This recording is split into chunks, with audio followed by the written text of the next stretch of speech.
நண்பா தரமான அப்டேட்டோட வந்திருக்கேன். தமிழ்நாடோட ஸ்குவாடை இப்போதைக்கு அனௌன்ஸ் பண்ணியிருக்காங்க. ஸோ நிறைய பேர் கேட்டுட்டு இருந்தீங்க. அதை மட்டும் இந்த வீடியோவில் டீட்டெயில்டாக பார்த்துடலாம். ஸோ வீடியோ ஸ்கிப் பண்ணாமல் பாருங்கள். புதுசாக வந்து பார்க்குறீங்கன்னா சேனலை சப்ஸ்கிரைப் பண்ணிவிட்டு இந்த வீடியோக்கு ஒரு லைக் கொடுத்துக்கோங்க. நண்பா உங்கள் எல்லாருக்குமே தெரியும், பிப்ரவரி 20 23 வரைக்கும் ஒடிசாவில் சீனியர் நேஷனல் கேம்ஸ் கபடிக்கானது வந்து நடக்க போகுது. இதில் வந்து நம்ம தமிழ்நாடு டீமும் பார்ட்டிசிபேட் பண்ணுறாங்க. இந்த தமிழ்நாடு டீமுக்காக பிளேயர்ஸ் செலக்ட் பண்ணுறதுக்கான ப்ரிப்பரேஷன் கேம்ப் தமிழ்நாட்டில் வச்சு நடந்து முடிஞ்சாச்சு.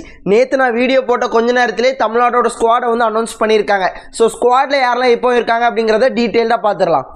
அண்ட் ஃபஸ்ட்டு தமிழ்நாடோட ஸ்குவாடை வந்து பார்த்துடலாம். தமிழ்நாடோட ஸ்குவாடில் வந்து பார்த்தீங்கன்னா ஜெயசூர்யா, ஸ்டூவர்ட் சிங், சதீஷ் கண்ணன், தனசேகர், முகிலன், சுந்தர் விஸ்வா, ஹரி, தீபக், இசக்கி, தென்றல், கௌதம் முருகன், கேசவன் இவங்க எல்லாருமே தமிழ்நாடோட ஸ்குவாடில் இந்த சீனியர் நேஷனல் கேம்ஸில் வந்து தமிழ்நாடு டீமுக்காக ப்ளே பண்ண போகிறாங்க. அண்ட் ஓவராலாக தமிழ்நாடோட ஸ்குவாடை பார்க்கும்போது வந்து பார்த்தீங்கன்னா ஒரு நல்ல ஸ்குவாடாக இருக்குது. எந்த இடத்துலையும் நம்ம வந்து குறைகள் சொல்ல முடியாது. ஒரு பேலன்ஸ்டான டீமாக இருக்குது. பட் என்ன ஒரு பிரச்சனை அப்படின்னு கேட்டிங்கன்னா ஸ்டார்டிங் ட்ரபிள் அப்படிங்கிற மாதிரி உண்டு. ஒவ்வொரு இண்டிவிஜுவலாக ஒவ்வொரு பிளேயருக்கும் இருக்கும். அண்ட் அது மட்டும் எல்லா பிளேயர்ஸும் கடந்து வந்துட்டாங்க அப்படின்னா வேறு லெவலில் டீம் வந்து கொண்டு போயிடுவாங்க. ஒரு பேலன்ஸ்டான டீம். ஏன்னா யுவா கபடி சீரீஸில் நல்லா ப்ளே பண்ணிட்டு இருந்த தமிழ் பசங்களையும் உள்ளே போட்டிருக்காங்க. ஓரளவு நல்ல எக்ஸ்பீரியன்ஸ்டு உள்ள ஸ்டேட் லெவலில் நேஷனல் லெவலில் ப்ளே பண்ணுற பிளேயர்ஸையும் உள்ள தூக்கி போட்டிருக்காங்க. பிகேல ப்ளே பண்ண பிளேயர்ஸையும் உள்ள தூக்கி போட்டிருக்காங்க. ஸோ ஓவராலாக பார்க்கும்போது ஒரு நல்ல ஸ்குவாட். பட் ஒரு ஸ்டார்டிங் மட்டும் பக்கவான ஸ்டார்டிங் கிடைச்சிச்சு அப்படின்னா வேற லெவலில் இருக்கும். அண்ட் இந்த ஒரு தமிழ்நாடு ஸ்குவாடில் வந்து பார்த்தீங்கன்னா ஒரு சில முக்கியமான பிளேயர்ஸ் வந்து இருக்காங்க. யுவா கபடி சீரீஸில் கிராண்ட் ஃபினாலே நடக்க போகுது. அதில் நம்ம பழனி டஸ்கர்ஸ் டீமும் இருக்காங்க. அந்த பழனி டஸ்கர்ஸ் டீமில் இருக்க பாதி பிளேயர்ஸ் ஒரு சில பிளேயர்ஸ் வந்து இருக்காங்க. கௌதம் முருகனாக இருக்கட்டும், தீபக்காக இருக்கட்டும், இசக்கியாக இருக்கட்டும், தென்றலாக இருக்கட்டும். ஸோ இவங்க எல்லாம் பழனி டஸ்கர்ஸ் டீமுக்கு கூடிய சீக்கிரம் போய் ப்ளே பண்ணணும். ஸோ பெருசாக இன்ஜுரி எதுவுமே இல்லாமல் போய் ப்ளே பண்ணணும். ஏன்னா யுவா கபடி சீரீஸில் பழனி டஸ்கர்ஸ் அப்படிங்கிற ஒரு தமிழ்நாடு டீம் வந்து பயங்கர டாமினேஷன் வந்து பண்ணியிருக்காங்க. ரூல் பண்ணிட்டு இருக்காங்க அப்படின்னே சொல்லலாம். அண்ட் மறுபடியும் அதே டாமினேஷன் காமிக்கணும் அப்படின்னா இந்த மாதிரி பிளேயர்ஸ்லாம் தேவை. ஸோ பெருசாக இன்ஜுரி கன்சர்ன்ஸ் இல்லாமல் மறுபடியும் யுவா கபடி சீரீஸ் ப்ளே பண்ணணும். ஸோ கொஞ்சம் சேஃபாக ப்ளே பண்ணால் நல்லாயிருக்கும் அப்படிங்கிற மாதிரி நினைக்கிறேன். பட் இது சேஃபான கேம் கிடையாது. பட் கொஞ்சம் இன்ஜுரி கன்சர்ன்ஸ் இல்லாமல் இருந்தால் ரொம்ப நல்லாயிருக்கும்.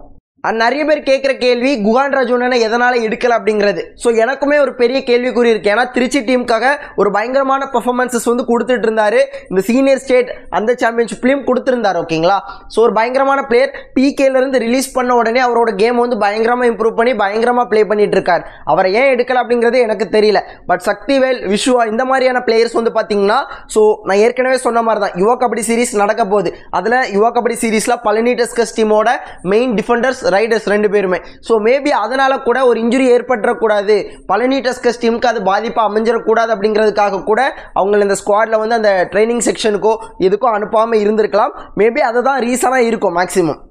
அண்ட் ஓவராலாக நல்ல ஸ்குவாடாக தான் கொடுத்துருக்காங்க. பட் இருந்தாலும் இந்த சீனியர் ஸ்டேட் கபடி சாம்பியன்ஷிப்பில் நிறைய நல்ல நல்ல டீம்ஸ் வந்து வரும். 2 பிகேஎல் டீமை ஏலம் எடுத்து வச்சு ஒன்றா சேர்த்து ஒரு டீமாக கொண்டு வருவாங்க. ஸோ அந்த மாதிரி நிறைய டீம்ஸ் இருக்குது. ஸோ ஒரு நல்ல மொமெண்டம் கிடச்சி வந்துச்சு அப்படின்னா அதை கரெக்டாக பிடிச்சிக்கிட்டோம்.